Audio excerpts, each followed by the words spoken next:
안녕하세요. 뉴스반장입니다.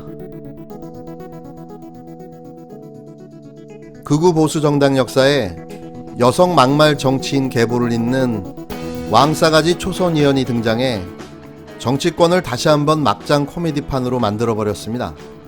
그 주인공은 바로 미래한국당 비례대표로 당선된 동아일보 논설위원 출신의 조수진 당선인이었는데요. 현재 이분은 한국당 대변인이기도 합니다. 왜 대깨문이라는 요즘 단어 있지 않습니까? 대깨문이 뭐예요? 머리가 깨져도 문재인 대통령. 극성 지지층. 예, 김남국 변호사의 저런 행동을 보면은 대깨조예요. 머리 깨져도 조국 이런 거죠. 당시 여당을 출입하면서부터 자연스럽게 김대중 대통령이나 동교동을 출입하게 됐습니다. 근데 제가 검찰이나 또 경찰서나 뭐 여러 군데 이렇게 출입처를 거쳤지만 그때도 정말 잘했어요. 제 자랑이지만. 그렇게 하다 보니까 동교동의 원로 정치인들은 뭐 다른 기자가 물어보면 야, 조수진 알아? 이렇게 계속 물어보는 거예요.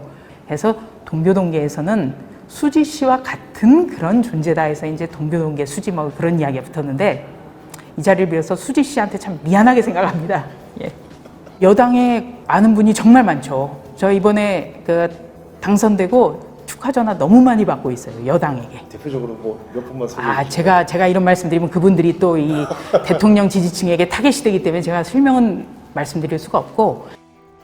이분은 논설위원으로 근무했던 자사의 종편방송 채널A 출연해 대깨문 대깨조라는 문재인 대통령 지지자들을 비하하는 발언을 하고도 한국당 비례대표 후보로 공천된 진기한 이력을 갖고 있는 기자 출신 당선인인데요. 일명 꿀공천 받고 발탁된 거죠. 이분의 공천 배경에는 잘 싸우는 국회의원이 있어야 된다는 이유에서 공천됐다고 하는데요. 이분의 막말 스킬로 볼 때는 아주 잘 뽑은 인재로 보여집니다. 이는 나경원, 이현주, 전희경의 뒤를 잇는 독보적인 캐릭터의 출연인데요. 말하는 화법조차 신기한 이분은 새내기 하이브리드 막장 정치에 싹수를 보여주고 있습니다.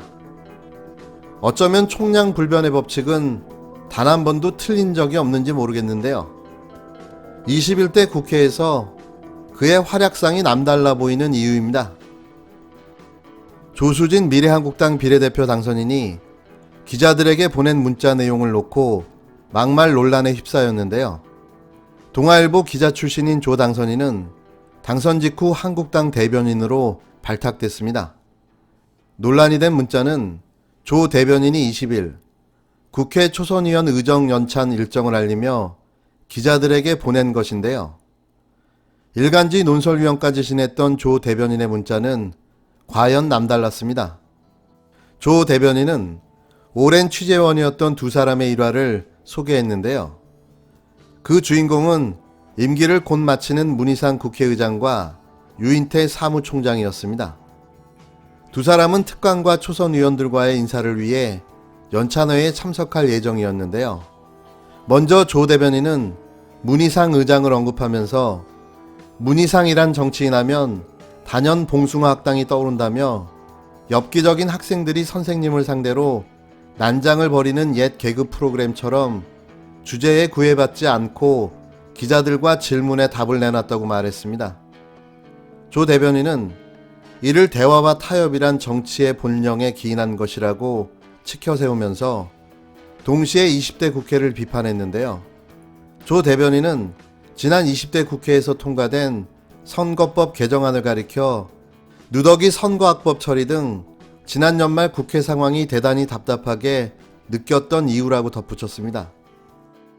문 의장을 소재로 20대 국회에서 선거법 개정을 주도했던 더불어민주당과 정의당 등을 비판한 건데요. 은유와 비유를 넘나드는 비꼼과 비아냥이 동아일보 논설위원회 위용이 남달랐습니다.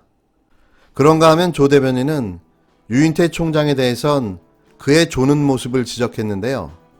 조 대변인은 유 총장은 졸지 않는 모습을 거의 뵌 적이 없다. 국정감사 국정상임위 때도 늘 눈을 감고 계셨다. 정무수석 시절 대통령 주재회의에서도 꾸벅꾸벅 졸았다고 말했습니다. 여기에서 더 나아가 조 대변인은 유 총장의 모친까지 소환했는데요.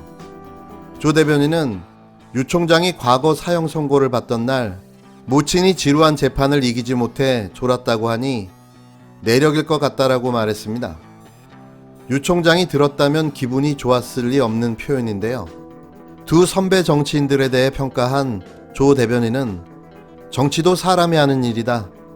무엇보다 싸가지 있는 정치인이 될 것을 다짐한다며 초선으로서의 포부를 밝히며 문자를 마무리 지었습니다. 이후 조 대변인의 문자는 칭찬인 듯 아닌 듯 막말인 듯 아닌 듯한 내용으로 논란이 됐고 막말 논란이 이어지자 조 대변인은 이를 보도한 언론을 비판하는 내용의 글을 페이스북에 올렸는데요. 조 대변인은 정부, 힘과 권력이 센 쪽을 비판하고 견제하는 것이 언론의 본령이라며 YTN을 언급했습니다. 그러면서 저는 기자였을 때부터 막말과 친하지 않았다며 웃자고 하는데 죽자고 달려든다라는 표현이 있다. 그런데 이것이 현실이라고 덧붙였는데요. 조 대변인의 해명과 달리 그는 막말로 이미 유명세를 치른 바 있습니다. 지난 2월 종합편성 채널A에 출연했을 때 대깨문 대깨조 등의 표현을 사용해 막말 논란을 일으켰는데요. 후에 방송통신심의위원회 선거방송심의위원회가 행정지도인 권고 제재를 내리기도 했습니다. 원래 이런 분은 자신이 한 언행을 자기 합리화하는 성향이 무척 강합니다. 그건 자기애가 강하기 때문인데요. 그래서 이런 분들이 자신만 생각하는 이기적이고 배타적인 성격을 가진 사람들이 많습니다. 일명 내로남불. 내가 하면 로맨스고 남이 하면 불륜인 거죠. 그러고 보니 21대 국회에 또 하나의 재미있는 볼거리가 생겼는데요. 항상 빈자리는 누군가가 나타나서 채우게 되니 참 신기합니다. 일전에 한번 언급했던 허은하 당선인과 조합이 아주 잘 맞아 보이는데요. 앞으로 환상의 콜라보 기대해 보겠습니다.